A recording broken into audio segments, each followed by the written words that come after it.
जय श्री कृष्ण। जय दशा माता की।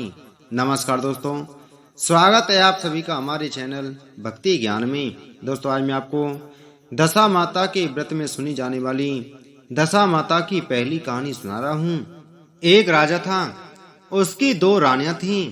बड़ी रानी की संतान नहीं थी, छोटी रानी के पुत्र था। राजा छोटी रानी और राजकुमार को बहुत प्यार करता था। बड़ी रानी छोटी रानी से ईर्ष्या करने लगी। बड़ी रानी राजकुमार के प्राण हर लेना चाहती थी। एक दिन राजकुमार खेलता खेलता बड़ी रानी के चौक में चला गया। बड़ी रानी ने राजकुमार के गले में एक काला सांप डाल दिया। छोटी रानी दशा माता का व्रत करती थी। राजकुमार दशा माता का ही दिया हुआ था।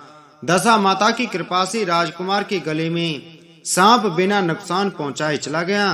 दूसरे दिन बड़ी रानी ने लड्डुओं में जहर मिलाकर राजकुमार को खाने के लिए दिए। राजकुमार जैसे ही लड्डू खाने लगा तो दशा माता एक दासी का रूप धारण कर आई और राजकुमार के हाथ से लड्डू छीन लिए। बड़ी रानी का यह बार भी खाली गया। रानी को बड़ी चिंता हुई कि किसी भी तरह से राजकुमार को मारना है।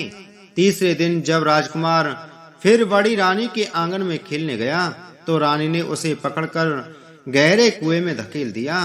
क्योंकि कुआं बड़ी रानी के आंगन में था, इसलिए किसी को भी पता नहीं चला कि राजकुमार कहाँ गया। लेकिन जैसे ही बड़ी रानी ने राजकुमार को कुएं में धकेला तो दशा माता ने उसे बीच में ही रोक लिया। इधर दोपहर हो जाने पर राजकुमार के न लौटने पर राजा व छोटी रानी को चिंता सताने लगी। दशा माता को भी इस बात की चिंता हुई, राजकुमार को उसके माता पिता के पास किस प्रकार पहुंचाया जाए। राजकुमार को तलाश करने वाले कई कर्मचारी निराश होकर बैठ गए। राजा व छोटी रानी पुत्र शोक में रोने लगी। तब दशा माता ने भिखारी का रूप धारण किया और राजकुमार को गले से लगाए राजद्वार तक पहुंच गई। वह राजकुमार को एक वस्त्र में छिपाए हुए भिक्षा मांगने लगी। सिपाहियों ने उसे दुत्कार दिया और कहा, तुझे भिक्षा की पड़ी है और यहाँ राजकुमार खो गया है। सारे लोग दुख और चिंता से व्याकुल हो रहे हैं। इस पर दशा माता बोली, भाइयों, पुण्य का प्रभाव बड़ा ही विचित्र होता है। यदि मुझे भिक्षा मिल जाए तो संभव है कि खोया हुआ राजकुमार तुम लोगों को मिल जाए। यह कहकर वह देरी पर पैर रखने लगी। सिपाहियों ने उन्हें आगे बढ़ने से रोका। उसी समय दशा माता ने बालक का पैर वस्त्र से बाहर कर दिया। सिपाहियों ने समझा कि कुंवर उसके हाथों में है, इसलिए उसे अंदर जाने दिया। दशा माता कुंवर को लिए हुए भीतर चली गईं। उसने राजकुमार को चौक में छोड़ दिया और वापस चली गईं। परंतु रानी ने दशा माता रूपी भिखारन को देख लिया था।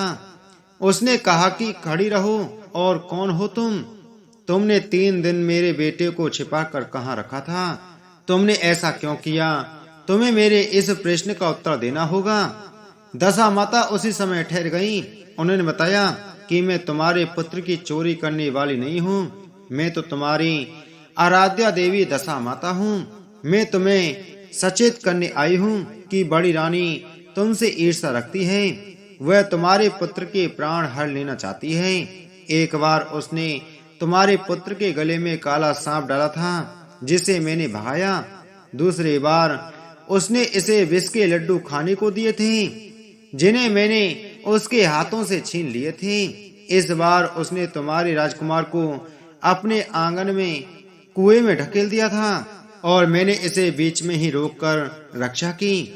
इस समय मैं भिखारिन के वेश में तुम्हें सचेत करने आई हूँ। यह सुनकर छोटी रानी दशा माता के पैरों पर गिरकर क्षमा मांगने लगी।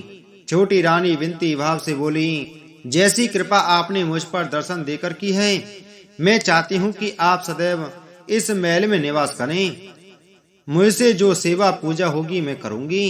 इस पर दशा माता बोली कि मैं किसी घर में नहीं रहती। जो श्रद्धा पूर्वक मेरा ध्यान स्मरण करता है, मैं उसी के हृदय में निवास करती हूँ। मैंने तुम्हें साक्षात दर्शन दिए हैं, इसलिए तुम सुहागिनों को बुलाकर उन्हें यथाविधि आदर सत्कार के साथ भोजन कराओ और नगर में ढिढोरा पिटवा दो कि सभी लोग मेरा डोरा लें और व्रत करें। इतना कहकर दशा माता अंतर्ध्यान हो गईं।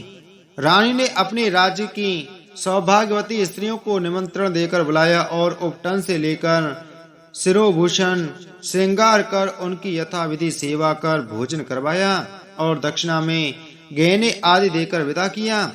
रानी ने अपने राज्य में ढिंढोरा पिटवा दिया कि अब से सब लोग दशा माता का डोरा लिया करें।